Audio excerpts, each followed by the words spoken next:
اب سنبھالیے. پولیس کو نہ اکوپمنٹ دیا ہے, جو پیسے آتے ہیں وہ کھا جاتے ہیں, کرپشن کی نظر ہو رہے ہیں, ہر شعبے میں اسکینڈل نکل رہے ہیں, اربوں روپے کے پروجیکٹ اپروو کروا کے اور ان کے منسٹر اندر بیٹھ کے جون سے پہلے گڑمچو کری جا رہے ہیں. رمضان والا پیکج جو تھا وہ ڈسٹریبیوٹ وہ بھی ہو گیا اور لوگوں کے پیٹوں میں اتر گیا, ان کے اپنے M P A M N As کے پیٹوں کے اندر. یہ سارا کچھ ہو رہا ہے. اور میدان پہ کیا ہو رہا ہے؟ میدان پہ یہ ہو رہا ہے کہ آج لکی مرو دھماکہ ہوتا ہے, ہسپتال میں ایمبولینس نہیں ہوتی, 1122 نہیں ہے وہاں پہ, ہے بھی تو وہاں پہ نہیں آتی. یار چنگچی رکشا کے اندر زخمیوں کو اور شہید ہونے والوں کو لاد کے اسپتال لے جایا جاتا ہے.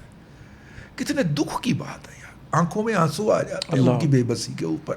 اور یہ بشرم آدمی جو ہے, یہ کپتان کو رہا کروانے کے لیے یہاں پہ وہ کیا اڈیالہ پہنچا ہوتا ہے اور جا کے وہ محترمہ علیمہ خان کے قدموں میں بیٹھا ہوتا ہے. یار کراہت محسوس ہوتی ہے ان لوگوں کا ذکر کرتے ہوئے, حد ہوتی ہے یار کسی چیز کی.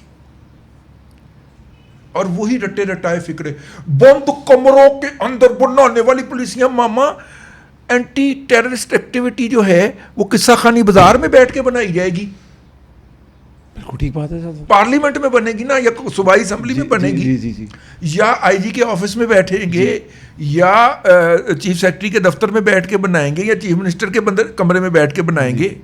کیا وہ میرا مطلب ہے کہ قلعہ بالا حصار کے باہر بیٹھ کے بنائی جائے گی گندے نالے کے کنارے؟ بند کمرے, کیونکہ سبق ہی ایک رٹایا ہوا ہے ان کو, ایک ہی بکواس رٹی ہوئی ہے, ہر موقع کے اوپر وہی بول رہی ہے.